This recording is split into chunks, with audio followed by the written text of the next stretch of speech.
unleash your inner Goldilocks, how to get it just right. Thank you so much for joining us for another exciting hour and a insightful conversation. And I am sure you're going to love our guest today. As we get started, let's take a moment and think about why we come together as a Goldilocks community and what are we trying to accomplish by getting centered. To me, Goldilocks is the inner child in all of us, whether we've lost the ability to get in touch with that inner child or not. We always had this and we'll continue to have this inner child. And this inner child allows us to understand how to win people over, how to influence people to accomplish our task at hand so that we can live our purpose and we can accomplish our goals. Research shows that we can each influence only three levels from where we are. So imagine if I'm coming at an issue from how it affects me and only affects me.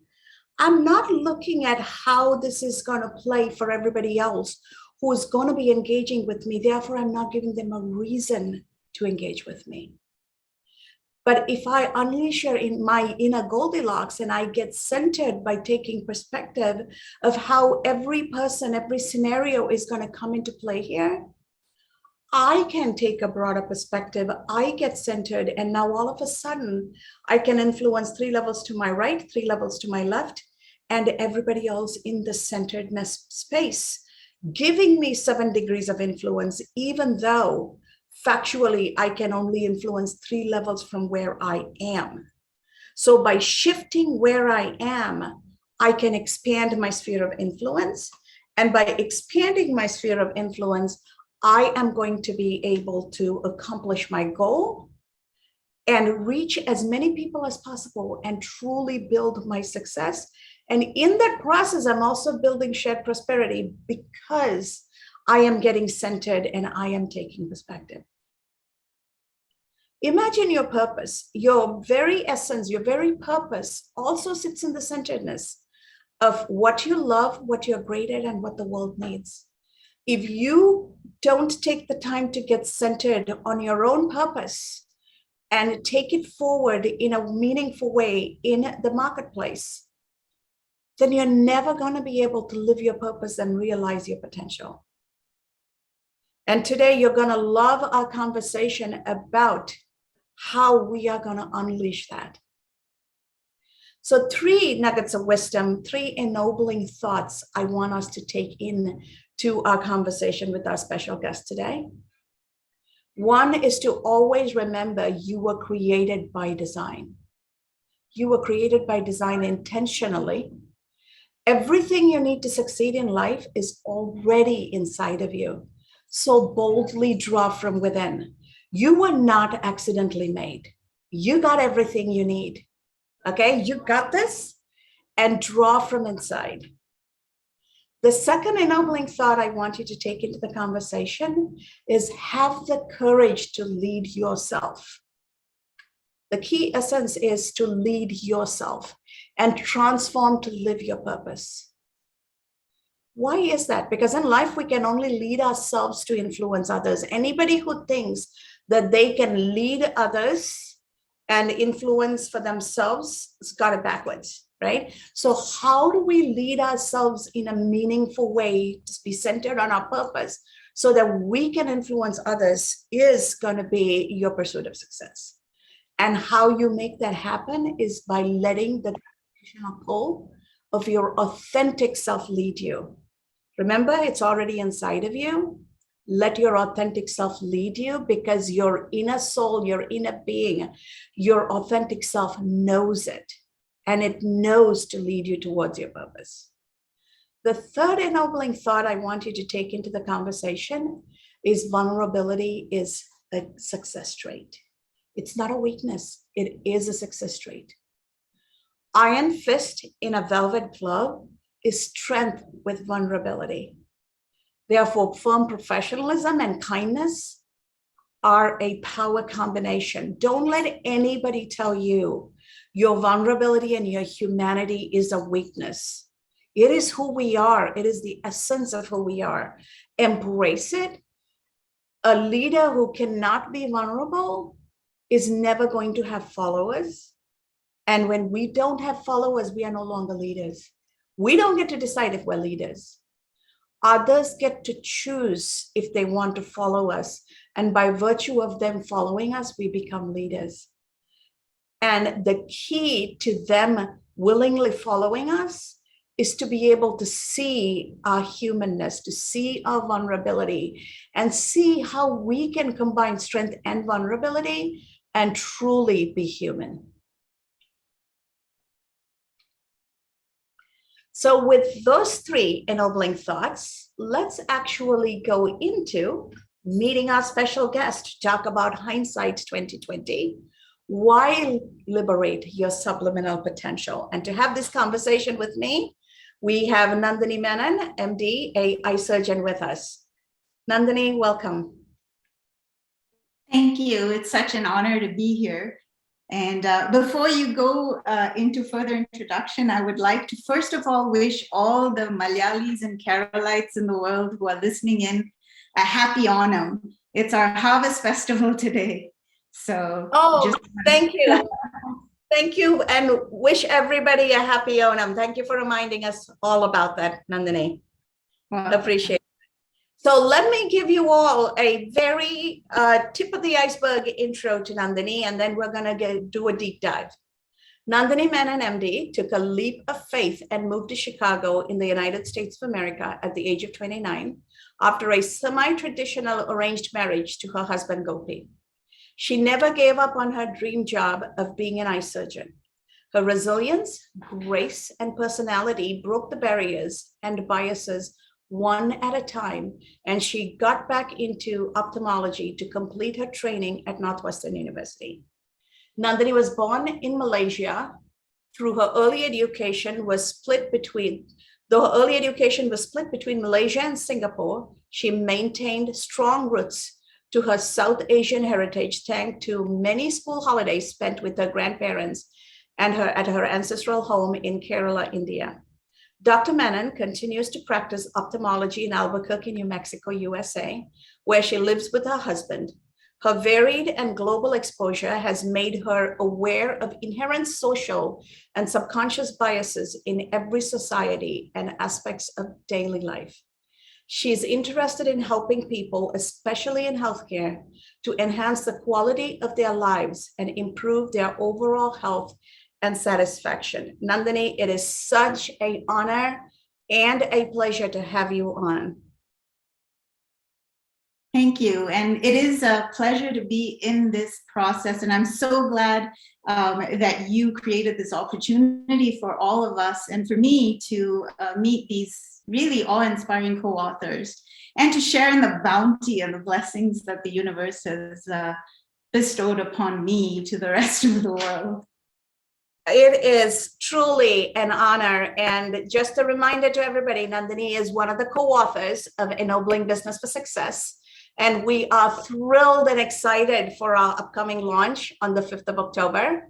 And we are asking you and inviting you to mark the date and wait for our announcements, because you are going to get one fabulous promotional offer that you do not want to miss. And to get started, Nandini, what excited you about getting into this journey of ennobling business for success? And then we'll talk about how are you drawing from your own journey to help others. Okay, so what excited me, to be honest, I can be the geek and say it's my prefrontal cortex, right? The yin and yang and right brain, left brain. I was in a turmoil, and I found that going through this process brought forward so much positive energy inside of me when I was in a dark place, and it brought me out of it. And during the pandemic, everybody has been in that moment of darkness in some way, form, or shape. There is a line from a Pink Floyd song that goes, "Did you give up a walk-on path in a wall for a leading role in a cage. Reflect on that for a moment, thinking about being stuck in a cage versus feeling like the world is against you. That's how a lot of us felt during the pandemic. And when I went through this process that we're going to talk about in the book, that everybody through this past months have been talking about, it kind of opens up a fountain of joy and happiness. And I just wanted to share it with everyone else. And I think that's what brought me into this fold and made me excited about helping and announcing to the world, so to speak. Yeah. That is such a touching message. And true, we've all been through our difficult, challenging journeys in our respectively different ways. But we've all been through it because the life we knew no longer exists. Yeah. The relationships that were face to face had to change. And we all had to develop new skills to function in mediums that were impersonal and Correct. Find ways to build personal relationships through impersonal mediums. And that took a lot of effort. Yeah. Yeah, that, and also, if you're stuck because of the pandemic, you're thinking about the fear all the time. And that primes you to our basic instinct of self-preservation. And we are by instinct as part of the animal kingdom, that is our strongest instinct, self-preservation. And when we have self-preservation and within that construct of the pandemic and so much fear for our lives and this, that, the other, family, food, where we're going, careers, everything was up in flux. And it just primed everyone, where the lack of social communication and social interaction just added to bringing out all those subconscious biases that we have, and just triggering us in just little conversations in the house. How many of us during the pandemic, have been stuck with the kids trying to make them study, finishing your own job, doing other things, trying to figure out, how am I going to help my mom and dad? How am I going to do this? How am I going to do that? It opened a lot of eyes into our souls and into ourselves, I think.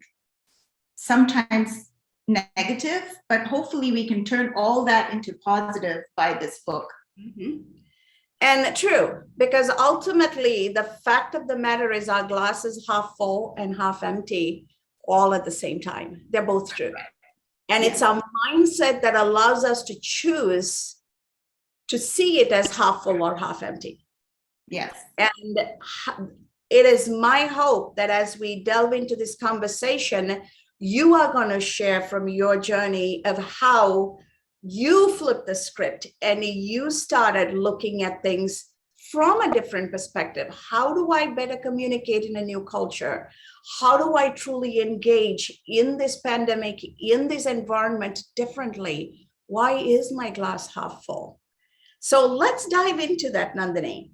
So take a step back and talk about why hindsight is 2020. I know it's play on words since you're an eye surgeon, but there's a deeper meaning there. So I want us to take a moment and truly talk about that. Right. So the reason why hindsight is 2020 and is because it requires a lot of insight. Mm-hmm. And unless you delve into yourself, you cannot be a leader. And all of us, like you mentioned in your introduction, all of us are CEOs of our own lives, whether we're housewives, teachers, doctors, CEOs of a big company, or even a secretary, or, you're in the building doing ancillary stuff, you're still a CEO of your own life. And being able to look inside yourself and look back at your life and find the things that you were afraid of and ask yourself why, but not just stopping at the why, because the why can sometimes be a negative. I think the next step should be, how can we change it? And that is the pivotal part of the process that changed for me. Because a lot, like, for example, I've always had trouble sleeping a night before surgery, right? And initially it used to bother me because, again, your prefrontal cortex, you thought I was kidding, right? The prefrontal cortex would keep asking me like, oh my God, you're not sleeping. You need to be energetic tomorrow. How can you, these people are counting on you. Sleep, sleep, sleep, sleep, sleep. And the more I did that, the less I was able to sleep, until one day I thought about it and I asked myself, why am I feeling this way? Right. And I said, it's because I care. And as soon as I took that step and realized, oh, it's because I care, that's a good thing. Right. So then if I still stopped at that, I would still have trouble sleeping. Right. But initially that was just it. And so then I would go to bed and I can't sleep. And I would be like, well, it's because you care. Doesn't matter. Think about it. But it's because you care. And I would still not sleep. Then came the how, or the next step from the why, asking, what can I do about it? Right. And that's when I realized I can show myself, because I can give myself all the reasons why I'm good at what I do. And the reason I was getting nervous because I cared was because I was afraid I was going to make a mistake. And I was afraid that I was going to be have a bad outcome. But as soon as I realized, okay, why am I focusing on the bad outcomes when 99% of the time everything goes great? And it didn't matter how many people came up to me and said, oh my God, Dr. Menon, I'm so happy I can drive again. I can go to the grocery store again. I can watch TV. I can change my own clothes again, But it was so nice to have that mind flip, the change in perspective after that. What am I going to do about it? And now anytime I'm faced with a stressful situation and that negative emotion comes in from our self-preservation or flight and fright response, saying, oh, what are you going to do about it? Oh my God, this is going to go crazy and all of that. I'm able to flip the narrative and say, yes, that could happen.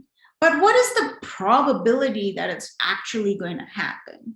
And bring in the other side of your own personality and make the glass from empty to full. Brilliantly said. And ultimately, it is the process of talking yourself through to an equitable resolution so that you can function in the present. Because worrying about the future and being stuck in the past, neither of which allows you to live today. Living happens in the present, right? So you have beautifully explained for you how you were able to flip the script and get to the present so that you can attend to what needed to be attended today. Because rule number one is we take care of today, the here and now, tomorrow will take care of itself. So you have mastered that art through your Hindsight Is 2020 and asking the sequencing of why and how and what are my next steps.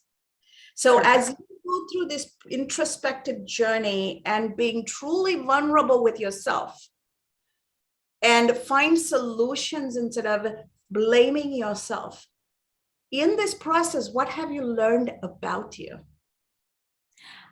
I have learned that I am a positive person, and I have learned that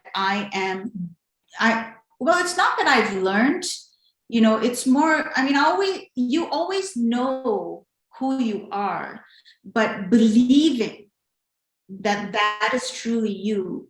You know, that's the difference, I think, in me now versus a year ago. You know, Right.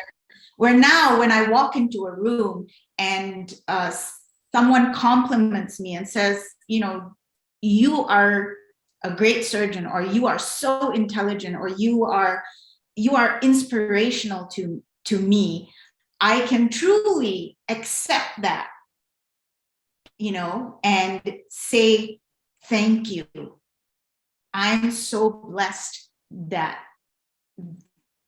you feel that way about me. You know, I'm so blessed that I've been able to be in that situation where I have been an inspiration to you or influenced you in that way. And I can ask, really, what did I do? Because that's part of knowing your vulnerabilities, right? Knowing the perspective, because a lot of times you say something or you do something and it's very trivial to you. You don't think it matters, but somebody else looking, suddenly that has such an impact on that person, you know, and you never know until somebody comes and tells you this. And then but a lot of people, it just bounce back because we don't think, you know, that is something that is meaningful. We say, oh no, it was just, or no, that's not me, you know, kind of a thing. And that is one of the things you were talking about, the Asian mentality of not being boastful. You shouldn't accept, you know, you should be more humble, you know. But then when you take it to the other extreme of humility, suddenly you stop believing in your own capabilities and your own powers. So as you go through this journey and you come to the place where you are unleashing your subliminal potential, what 3 tips do you have for others who can take a page from your lessons learned and implement for themselves? Don't be afraid to be introspective. Sometimes sometimes it's hard, you know, to ask that why, especially in that moment. And it takes a lot of practice to go back to something, you know, and think about it and not go through that negative cycle.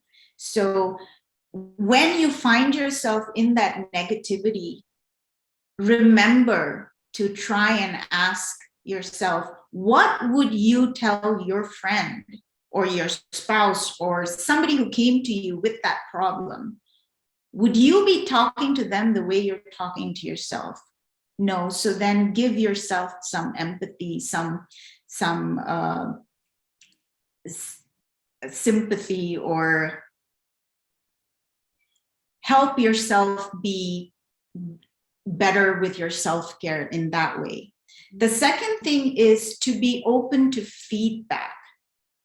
You know, when the reason we call feedback criticism is because we're in that cage and we feel like the world is against us. But if we realize that we are just reflections of the universe, you know, there is a Sanskrit saying,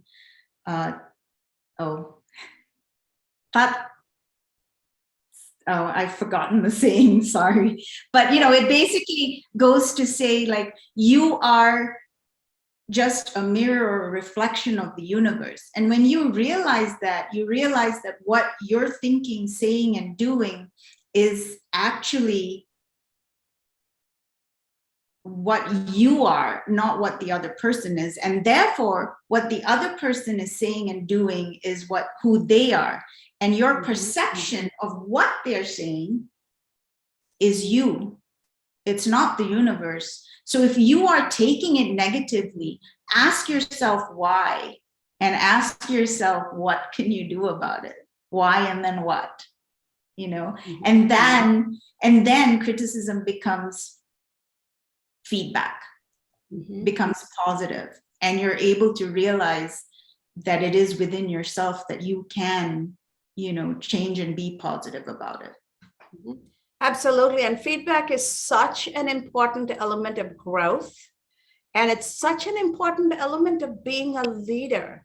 Because if we don't have feedback, communication, people forget, communication starts with listening and ends with processing the feedback and acting accordingly. A lot of times people believe communication is just me talking. No, no, no, no, no. That is such a small part, and it's only a middle part. It's not the beginning, it's not the end. So listening with our, not just with our ears, but listening with our eyes, listening with our heart, engaging as a whole person, and then taking that feedback based on how it lands on other people, right? Because I can stand here and write a 6, Nandini, and you're going to stand across from me and you're going to say, oh, Kasturi, that's a 9. And I'm going to say, no, Nandini, it's a 6. Gopi or Mary can come on the side and look at it and say, oh, actually, it's neither a 6 nor a 9. It's actually an alphabet in some other language. They're all true, right? Yes. They're all true. Yeah. Yeah. So why not take a step back and look at it from another perspective and take that feedback? Because you're right, that is where the magic happens. That is where strong relationships are built, and that's where progress happens. What are some of the roadblocks you see in the medical profession that prevents people from taking that feedback? Because when you're a doctor, especially when you're a surgeon, you're God in that operating room. Yeah. So a lot of it is in that moment and what you're doing, there's not really much feedback that you can get because you're the only one that's as skilled as you are. But when you have another surgeon or somebody watching your surgery, or even after you've been in practice for a while. Like, for example, I recently moved and I started a new job, and the first 10 cases had to be an observed case, right? For me. And it was a little difficult for me to accept initially that a surgeon, like I started doing surgery here in the US in 2009. And suddenly now in 2022, I have to have somebody watch me do 10 surgeries to sign off like I'm a resident again, and I had to take a step back and realize and remember that, there's always room for improvement. I may think I know something, but as a physician, as a surgeon, we're in that room all by ourselves a lot of the time. And in my previous 2 jobs, that's how it was. I was in the room. I was never given any feedback on what I was doing or what have you since I finished my training. And as soon as I realized that, I welcomed the person in the room, because to me it was, oh, wow, if they can tell me something that will make me better, that's awesome, because then I become better, my patient becomes better, and everyone becomes better, right? And so that is something recent that even happens. And if you take that perspective into medicine and into every aspect, like even, medicine is very hierarchical, right? When you're a technician or the nurse or somebody who's other than the physician comes and talks to you about a patient or gives you a suggestion, sometimes it's hard for us to accept it. But as soon as we open our minds and realize that, okay, you don't have to be offended or feel like it makes you a lesser physician. And that's where the vulnerability and being strong comes through, because suddenly now you can enhance your clinic, you can enhance your patient care, you can improve efficiencies, because we do medicine well, but we don't, as physicians, do the business side or the administrative side well. And so if we're open to suggestions and open to changes in the way things flow within our system, that I think is a good thing. Beautifully said. And that is actually the way any profession is taught, right? Engineers know their craft, doctors and physicians know their craft, accountants and finance professionals know their craft, but nobody knows how it lands on people and what it does to society because they have been so highly specialized in their craft. And Correct. here we are saying, take a step back, connect with your humanity, and then move forward with that holistic approach, because your skill alone is not going to drive success, and it's not going to bring everybody to that table of shared success. Your ability to work with people and ennobling one another is what's going to do that. So I love where you're taking this, Nandini. And I am going to open this up for any audience questions so that we give an equal opportunity for our audience to chime in. And Mary, we see that you have joined us all the way from Australia, so go ahead. Thank you. Thank you, Nandini. Thank you, Cass. Yes, I really enjoyed the conversation here. And Nandini, what you said resonated with me is the difference between the knowing and the feeling. You spoke about confidence, knowing the confidence, but then it comes out differently when you really feel it. I'm really curious, at what point it was a significant turning point for you when it kind of landed, it became an aha moment for you in living that feeling? It's I call myself a work in progress. I keep getting these aha moments.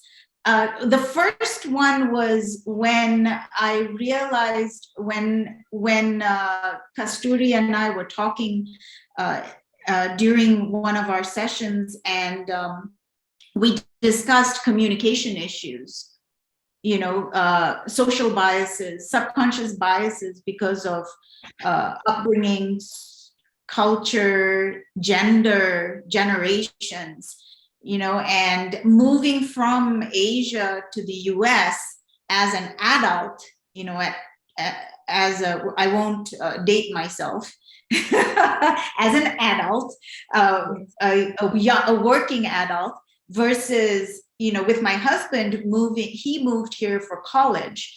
So he started working here, and and we form our social networking and the way we speak and the way we think in our childhood, in our adolescence, and then we consolidated as young adults when we're working.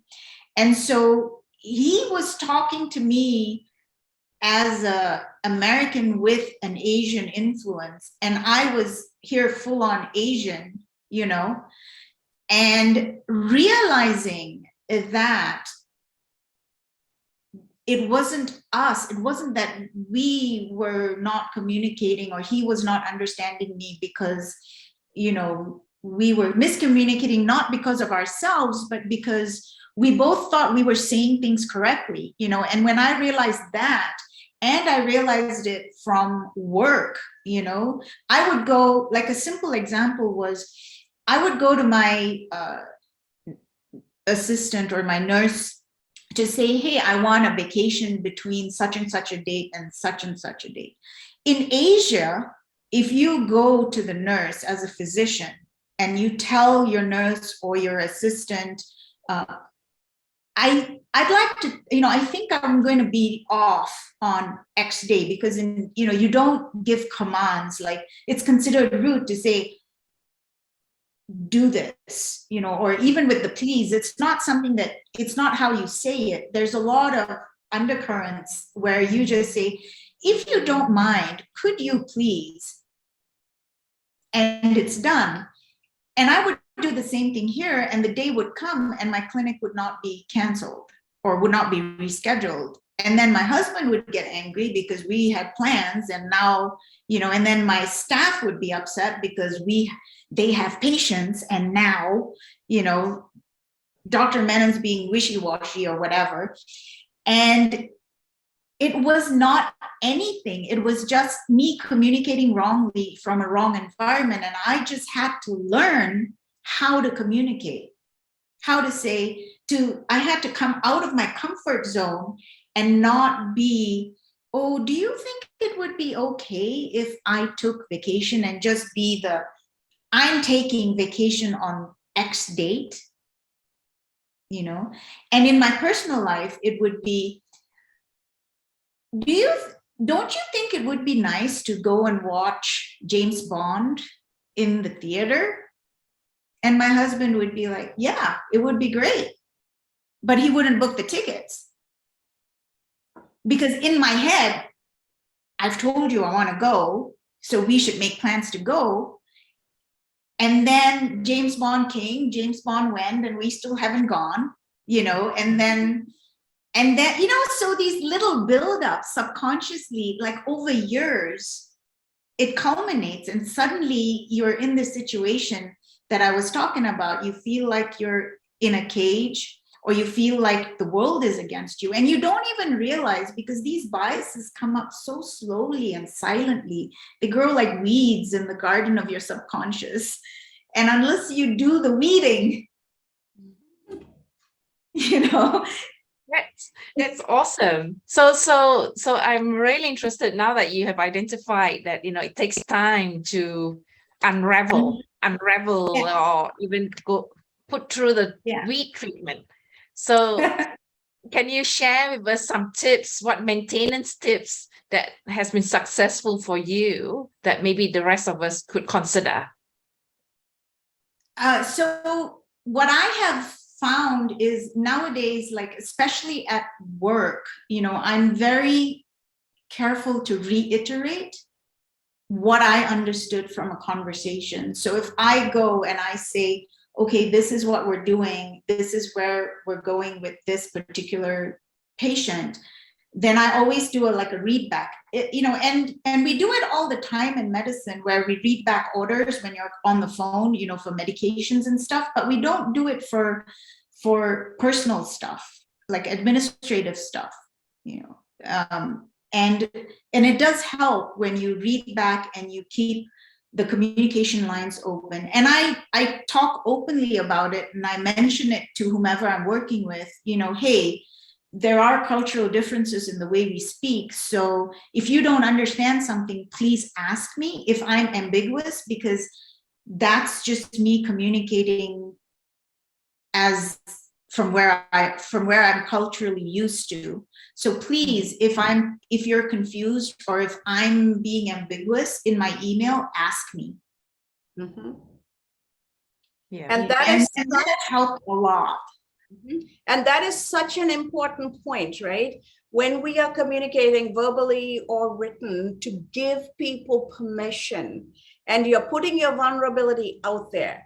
I may use words, pronounce things differently, or phrase things differently because of my culture and my upbringing, and it is not going to be offensive if you ask me to say it in another way. Correct. So all of a sudden we are taking the animosity or the fear. Oh my God, would Dr. Menon be offended if I told her I didn't understand?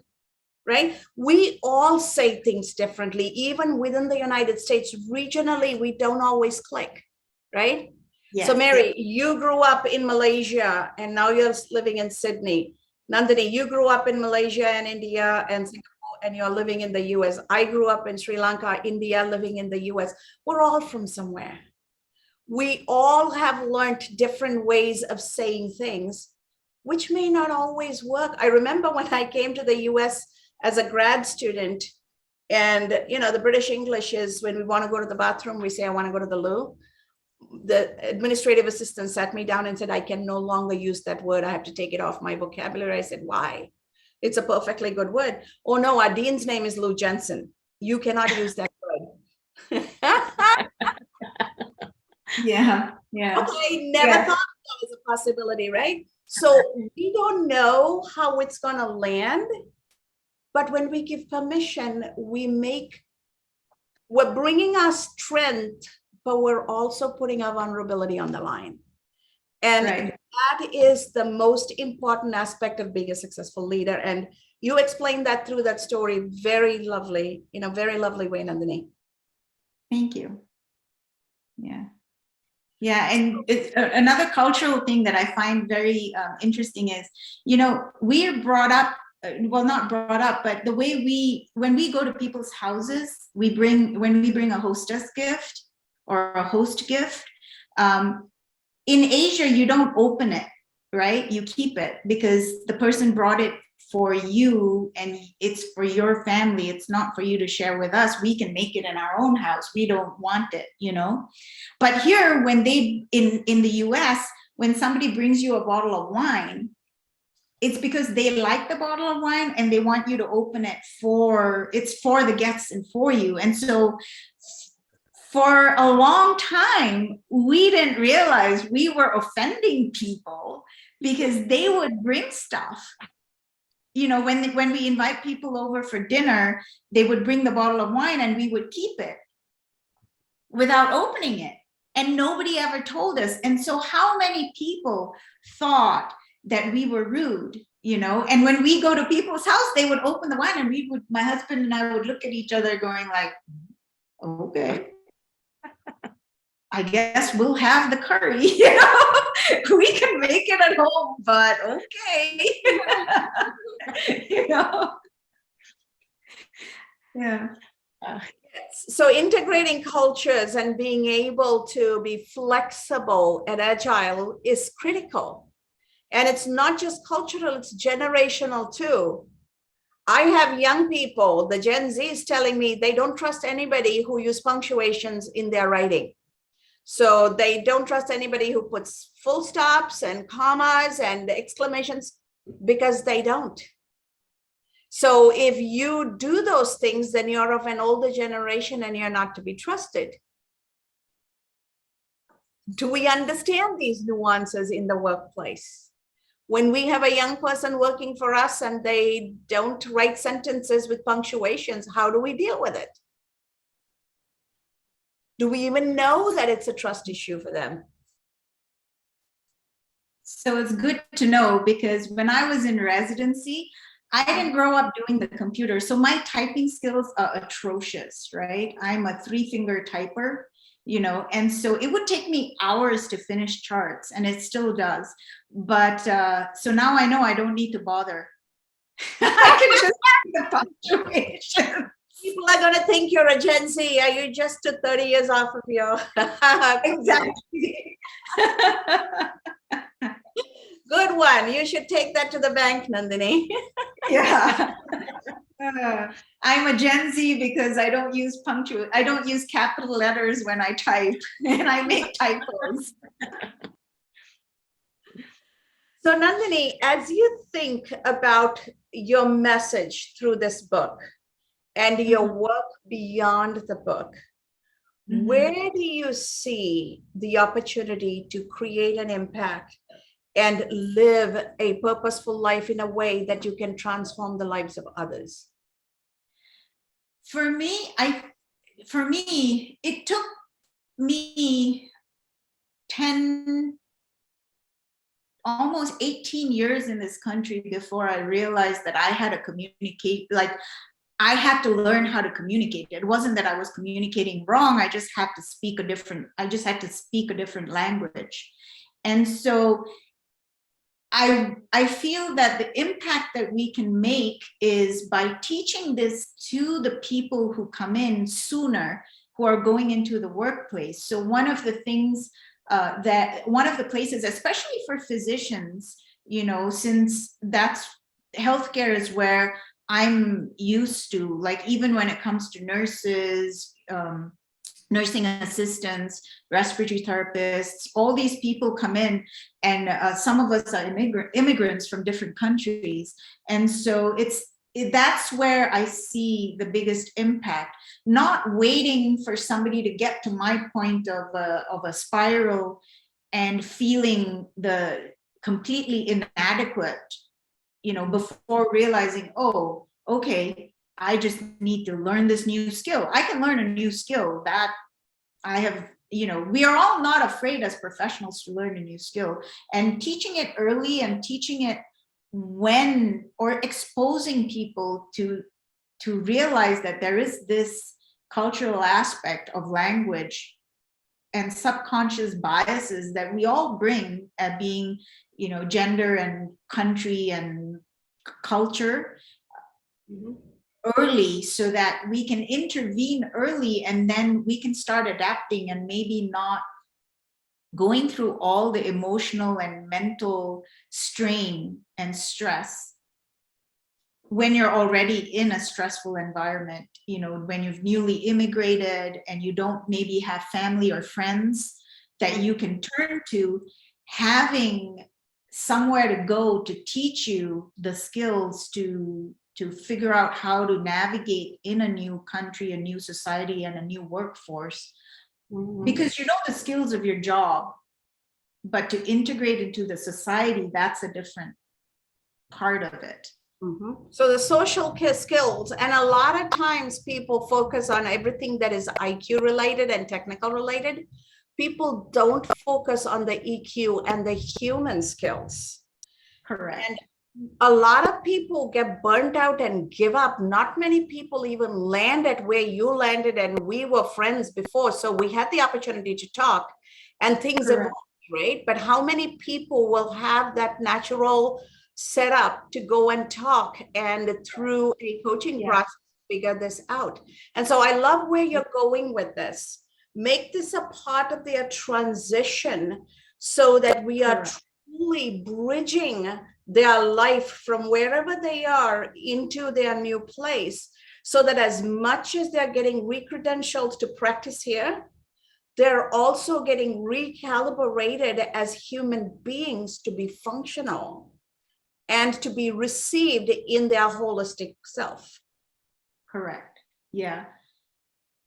Where you integrate, you may already be whole, but to be able to see the other person and not to misinterpret their actions and words, and vice versa. Because a lot of times, and even especially in medicine, and healthcare, because you're dealing with the community, the local community, and if they don't understand you, and if you don't, more than them understanding you, if you don't understand the local biases and the way they react to the certain way that we act and we do things or say things, then we're not giving them the best care, because they're not going to receive the care, because they're taking it as, they're not seeing it in that positive sense that we're trying to give it. And because so, everybody is going to filter it through their own lens, right? Their own biases. Yes.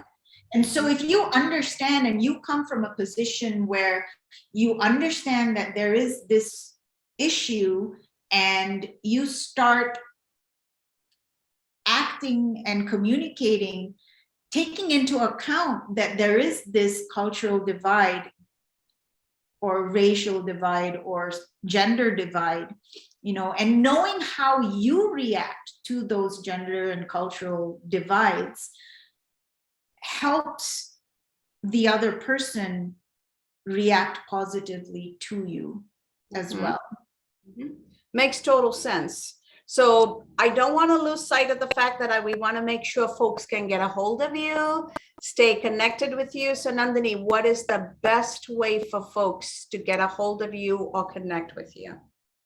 So I am on Facebook, I'm on Instagram, and my email address is Menon, my last name, MENON, N for my first initial. So Menon N13, the lucky number, at gmail.com. Thank you so much, Nandini. And we will make sure that your social media is tagged in all our communications, because the goal here is, as a physician, you're stepping into the world to make this a better place for those who are coming behind you, because you're taking what you have learned and what your journey has been, and you want to pave a better path for the others to come. So that is such an ennobling journey you're on. And I am so excited and happy that you have been a part of this journey, and I cannot wait for folks to read your contribution to this book. What closing thoughts do you have for our audience? Our subconscious mind is like the invisible parts of the rainbow. We have to reconnect with the parts of us that we can't see. Then suddenly all those places that we work at, live at, and have fun at no longer become places, but they become palaces. On that beautiful note, thank you so much, Nandini, for spending an hour with us and sharing your thoughts and insights, and also sharing with us the importance of tapping into our subliminal potential. And to our live audience, thank you for continuously being a part of this conversation, supporting our guests, and enhancing our ability to find our centeredness to build our shared prosperity. So as we bring this to a close, as I always remind us, every human interaction is our honest opportunity for transformation. So go out there and transform lives. And in that process, as you live your purpose, please don't forget to transform yourself.